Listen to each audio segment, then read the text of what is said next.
welcome back to this channel.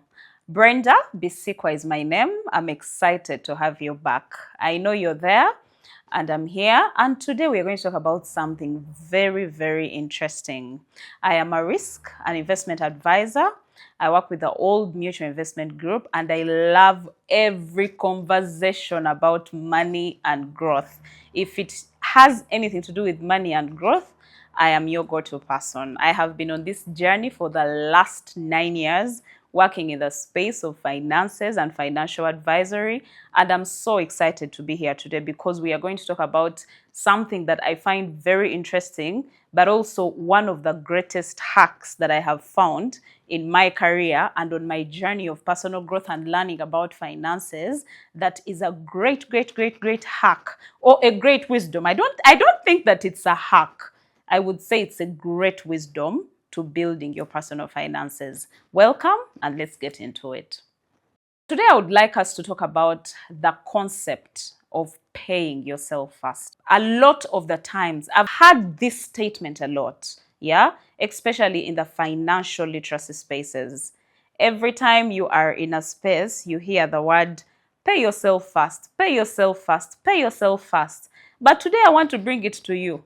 I want to teach you in the simplest way what paying yourself actually means, such that from today, if you're practicing it, you can practice it from a place of understanding, from a place of wisdom, and from a place of revelation. Let me start by saying this. First of all, if you are the kind of person that does not pay yourself first, you have intentionally signed up for a life of perpetual poverty.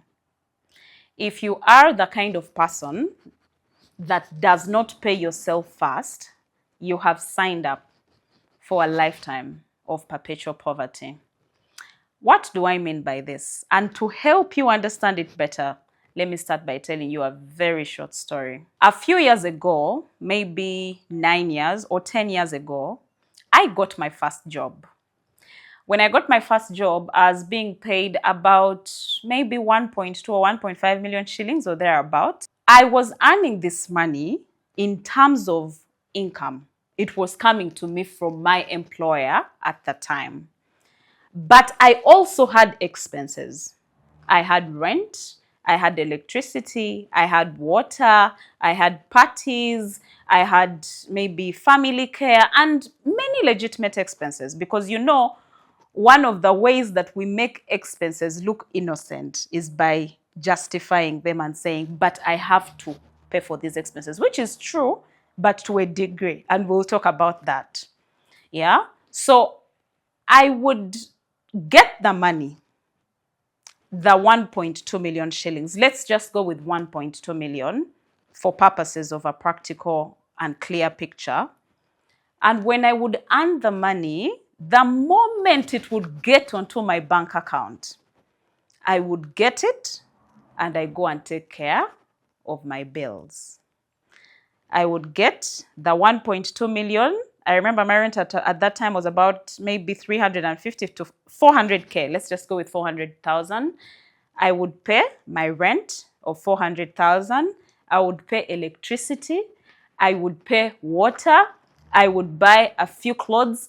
I had legitimate things that I was spending the money on. So after spending on these expenses, at the end of the month, I can tell you I always had 0 shillings.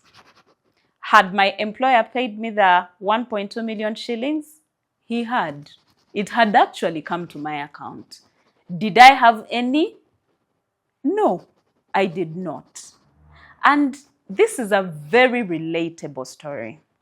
And we relate to it in a way that when you are asked, or when you think about how much money you earn, what will you say?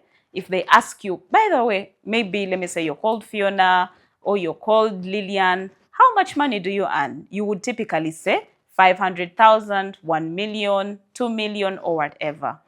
But ask yourself a question. Do you really earn that money? If I am giving it to you and you're carrying it and taking it to your landlord, if I am giving it to you and you're carrying it and taking it to transport, if I am giving it to you and you're carrying it and taking it to your bills, and there is nothing that you have kept for yourself, for your future investments, are you really earning that money, or you're just a courier? And what I mean by a courier is a transportation system. A transportation system where I have the thing, I take it through you to the real owner. So it's very sad, but interestingly, this is how most of us live. This is how most of us live. Your employer pays you for the work that you've done. And remember, let me just say this. When it comes to work, yeah, you actually invest time, you invest your emotions, you invest your energy, you invest your intellect, you invest your mind. There is a lot that is involved when you go to work and when it comes to delivering. So imagine going to work every single day, year in, year out, year in, year out, and at the end of these very many years, you don't have anything to show for it. That was actually my story for a long time of my work. I think 4 years to 5 years of my first years of work. I spent them earning, but staying with completely nothing, because all the money went into bills. And what was my excuse? My bills are legitimate. I told you we would talk about the bills, because genuinely, when I look at rent, when I look at maybe school fees, when I look at these bills, look like, yes, these are legitimate bills. And that is why a lot of the times when I'm talking to my clients and I'm telling them about paying yourself first, the first thing they always tell me, but Brenda, I actually have bills to pay. It's true you have bills to pay, but you also have a future that is waiting for you. And who is going to take care of you when you're 80? Who is going to take care of you when you're 90? Who is going to take care of you when you're 60, when you're no longer working, when you're no longer in your years where you're healthy and you're energetic the way you are now? Yeah?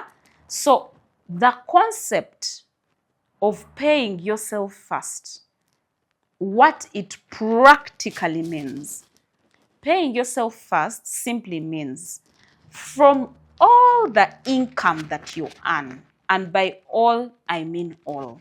From all the income that you earn, you simply decide. It starts by making a decision. You simply decide that you will pick a percentage of that money every single time for the sole purpose of investment. I was doing some research and I found that 60% of Ugandans actually do some form of saving. And when I say form of saving, I would mean some put the money away in agriculture, some put the money away at home, some put the money in bank accounts or in Bibina, investment clubs, and all these places. But do you know the most interesting thing that I also found? I found that most of them actually save for a rainy day. So the purpose for their saving is that when a problem arises, what we call a rainy day, I will then come and withdraw this money and then go and use it to take care of that problem, or what we can call an emergency. But I want you to think about it properly. If my purpose for putting away, or if my purpose for saving is for a rainy day, then am I really paying myself first? Because paying yourself first is saving purely for investment. It is putting the money away, but specifically for investment. It's not for a rainy day. The money that we save for a rainy day is the money that you pick off your expenses. To pay yourself first is to simply take a percentage of all your income and keep it away specifically for the purpose of investment. It's not for a rainy day. It's not for emergencies. It's not for a certain problem that has shown up out of the blue. The money that we use to pay ourselves first is money that is specifically for investment. Yeah. So there's two ways that you can do this. I have heard of the popular 50-30-20 rule. This is mostly popular in the financial literacy spaces. So this simply means you get 20% of your income for saving, 50% for needs and for your needs and essentials. Needs and essentials are the things that you really need.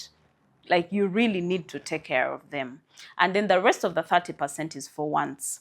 But the one that I usually recommend is the second one, which is, if you look at them closely, more or less like the first one, 20-30-50, the one that I usually recommend is the 20%, where every income that you earn, at least 10% of your income, you put it away for tithe if you're a Christian, and if you're not a Christian, you simply pick 20% of all the income that you earn and you put it away for saving, specifically for investment. So when I say saving specifically for investment, what I mean is very simple. When you get the money off, you put it in a space of investment where it's actually going to grow. Yeah, and some of these spaces, we can talk about unit trust funds here in Uganda. We can talk about money markets. We can talk about bonds. I love the idea of bonds. We can talk about stocks for the people that go that direction. There is real estate for the people that go that direction.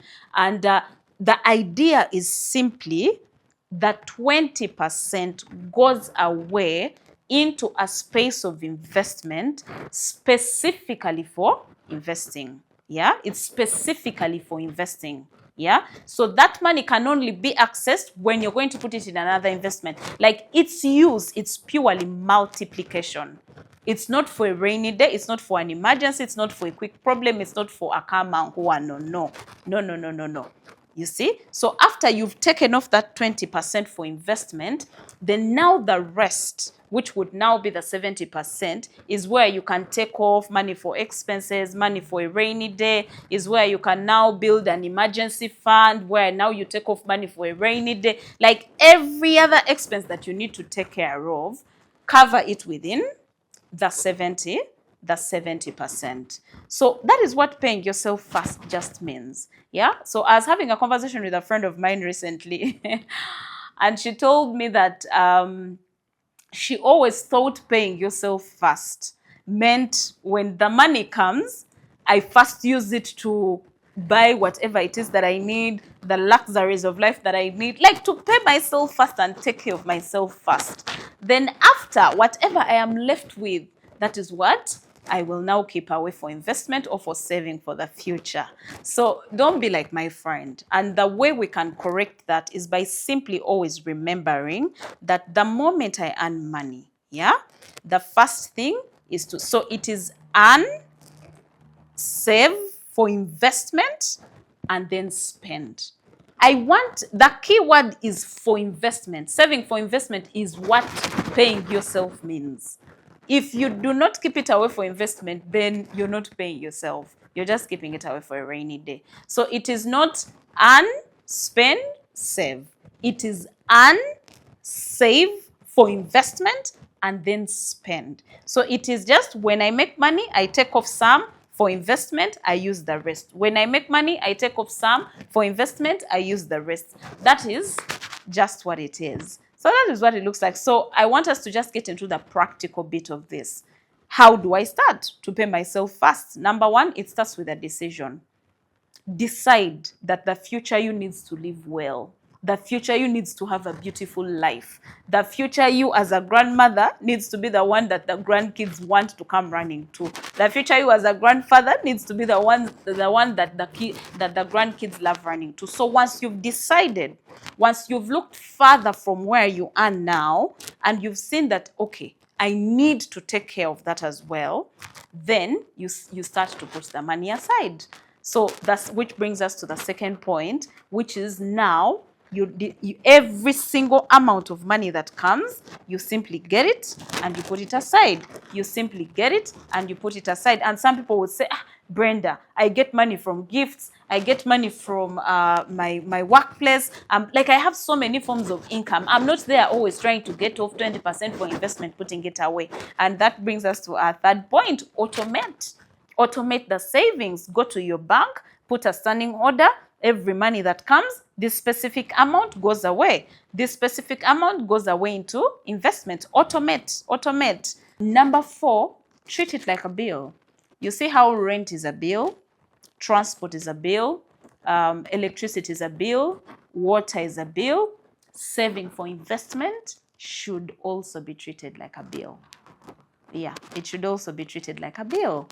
So when the money comes, you just know my first bill is saving for investment, my second bill is rent, and you add every other bill that you need to take care of. Then next will be number 5, where I would say that if you are saving for investment in a place where you can easily access the money, and you've become self-aware to the fact that, you know what, I'm not able to put my investment in a place where I can access the money anytime. Brenda, I promise you, I am going to use the money.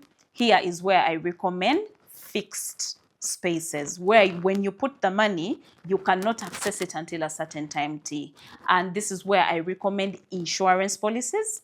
I actually highly recommend insurance policies because I have seen them work. I have seen the system of the insurance policies work for so many people, especially the people that struggle with consistency and discipline with their finances. Why? Because in the space of insurance, you're forced to actually pay the money. It's an obligation. It's not a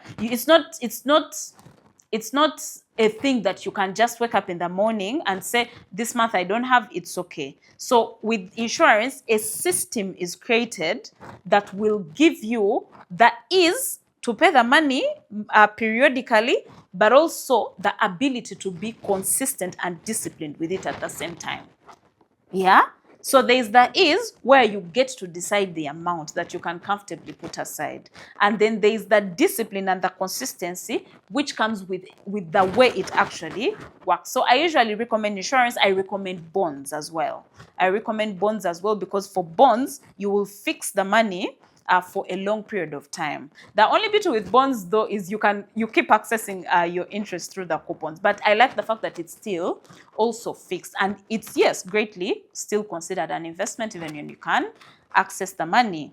So next, I would recommend that the money that you're paying yourself or putting aside, put it in a space that is safe.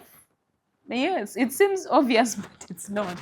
Put it in a place that it's safe. I've had people that get all their savings for investments and put them in unsafe investments, unregulated investments, and then they have ended up losing their life savings, losing all the money that they have worked hard for. So the money that you put away for investment, please, please, please make sure the spaces you're putting the money in are regulated spaces. The risk is extremely low. You've done enough research, and you know what it takes.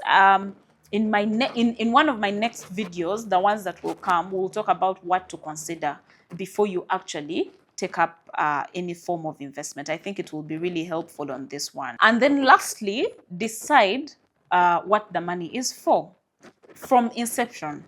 From the time you are starting to pay yourself and put that money aside, decide from the beginning what the money is going to do. Say, when I get out that 100 million, I'll buy this, this, this. When I get this, I will get it. The purpose must be clearly defined.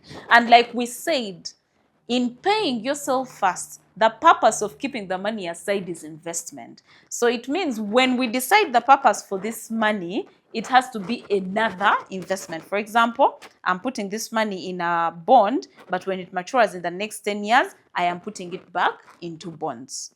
When it matures in the next 10 years, I will now use that to maybe buy some stocks. When it matures in the next 10 years, I will use that money to protect my wealth with an insurance policy or with some form of insurance. When it matures, I'll put it in real estate. When it matures, I'll put it in another investment. So paying yourself first simply means putting away the 20% for investment. I want you to get that, and I never want you to forget it. So we've talked about how we can practically pay ourselves first, and I hope that this video changes something for you, and I encourage you to take action with it. Don't just listen, but genuinely get something out of it and go and put it into practice, because as you know, the results come by doing, not by listening.